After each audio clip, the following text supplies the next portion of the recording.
তোমরা হয়তো অনেক রকম ভাবে বিউলির ডাল বানিয়ে খেয়েছো, কিন্তু আজকে আমি তোমাদের চিংড়ি মাছ দিয়ে বিউলির ডাল বানিয়ে দেখাবো। এই চিংড়ি মাছ দিয়ে বিউলির ডাল বানালে কিন্তু এক থালা ভাত এই ডাল দিয়েই খাওয়া যায়। So hey guys, welcome back to Rinku's kitchen. চলে এসেছি আরো একটা নতুন রেসিপি নিয়ে। তো চলো আর বেশি কথা না বলে রেসিপিটা স্টার্ট করা যাক। তো বিউলির ডাল বানানোর জন্য প্রথমেই নিয়ে নিয়েছি বিউলির ডাল। ডালটাকে শুকনো খোলা একটু লালচে করে ভেজে নেব, কারণ কম বেশি আমরা সবাই জানি বিউলির ডাল কিন্তু একটু লোট লোট করে। তো তোমরা যদি বিউলির ডালটাকে একটু লালচে করে ভেজে নাও তাহলে কিন্তু সেই লোট লোট ভাবটা আর হবে না। এই ডালটা ভাজার সময় তোমরা অবশ্যই গ্যাসের ফ্লেমটা লো টু মিডিয়ামে রাখবে। খুব বেশি আবার লালচে করে ভেজে ফেললে কিন্তু ডালের টেস্টটা আর পাওয়া যাবে না। হালকা লালচে লালচে করে ভাজা হয়ে গেলে আমি ডালটাকে নামিয়ে রেখে দেবো। এবার এই গরম অবস্থাতেই আমি ডালটাকে ভালো করে ধুয়ে নেবো, কারণ ডালের মধ্যে কিন্তু অনেক রকম ইমপিউরিটিস বা ময়লা থাকে, যেটাকে অবশ্যই আমাদের ভালো করে ধুয়ে নেওয়া উচিত। আমি এখানে ডালটাকে 2 থেকে 3 বার জল পাল্টে পাল্টে ধুয়ে নিয়েছিলাম। তোমাদের যদি মনে হয় ডালটা তাও নোংরা আছে, তোমরা তার থেকেও বেশি ধুয়ে নিতে পারো।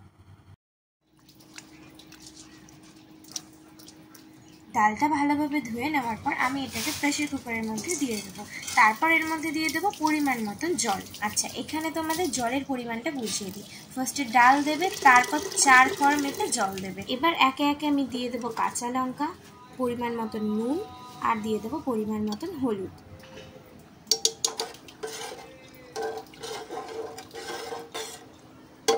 সবকিছু ভালো করে মেশানো হয়ে গেলে আমি এটাকে মিনিমাম 6 থেকে 7টা সিটি দিয়ে নেব। আচ্ছা, এখানে একটা ছোট্ট টিপস, তোমরা কিন্তু প্রথম সিটিটা দেওয়া অবধি গ্যাসের ফ্লেমটা হাই রাখবে। প্রথম একটা সিটি পড়ে যাওয়ার পর গ্যাসের ফ্লেমটা লো করে বাদবাকি 6 থেকে 7টা সিটি দিয়ে নেবে।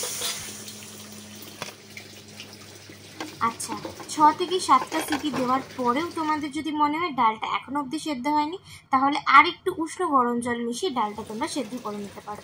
আমি কিন্তু এখানে 6 থেকে 7টা সিটি দেওয়ার পরেই ডালের মধ্যে উষ্ণ গরম জল মিশিয়ে ডালটাকে ভালো করে ঘুটে নিয়েছি। ডালটা এদিকে সেদ্ধ হয়ে যাওয়ার পর অন্যদিকে আমি চিংড়ি মাছগুলো ভালো করে নুন আর হলুদ মাখিয়ে ভেজে নেব।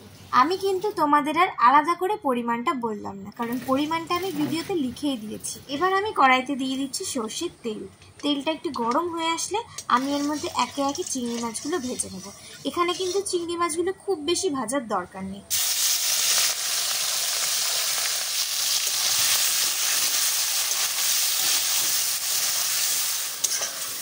প্রায় 2 থেকে 3 মিনিট চিংড়ি মাছটা ভাজার পর আমি তেল সমেত চিংড়ি মাছটা নামিয়ে নেব, কারণ চিংড়ি মাছের এই জুসটার জন্য যে কোনো তরকারির টেস্ট আরও দ্বিগুণ বেড়ে যায়।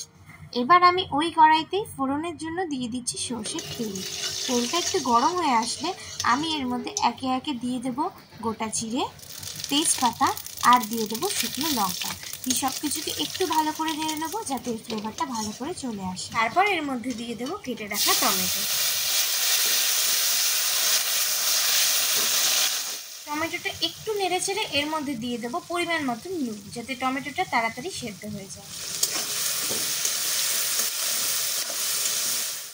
টমেটোটা ভালোভাবে সেদ্ধ হয়ে আসলে আমি এর মধ্যে দিয়ে দিচ্ছি আদা বাটা। আদাটা দেওয়ার পর 2 থেকে 3 মিনিট একটু ভালো করে কষিয়ে নেব, খুব বেশি কষানোর এখানে দরকার নেই।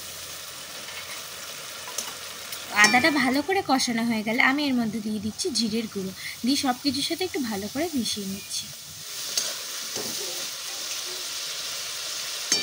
সবকিছু ভালো করে একবার মেশানো হয়ে গেলে আমি এর মধ্যে দিয়ে দিচ্ছি পরিমাণ মতন চিনি। চিনিটা কিন্তু অবশ্যই দিতে হবে টেস্টটাকে ব্যালেন্স করার জন্য। সবশেষে আমি এর মধ্যে দিয়ে দেবো লঙ্কার গুঁড়ো। তোমরা চাইলে গ্যাসের ফ্লেমটা একটু কমিয়ে এর মধ্যে সবকটা মশলা একসাথে দিয়ে দিতে পারো।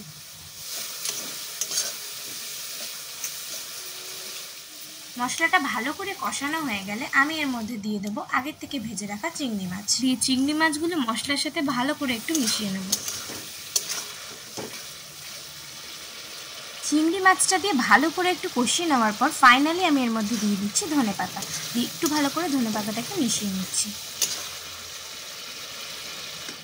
এবার আমি এই মশলাটার মধ্যে একটু একটু করে আগের থেকে সেদ্ধ করে রাখা ডালটা দিয়ে দেব।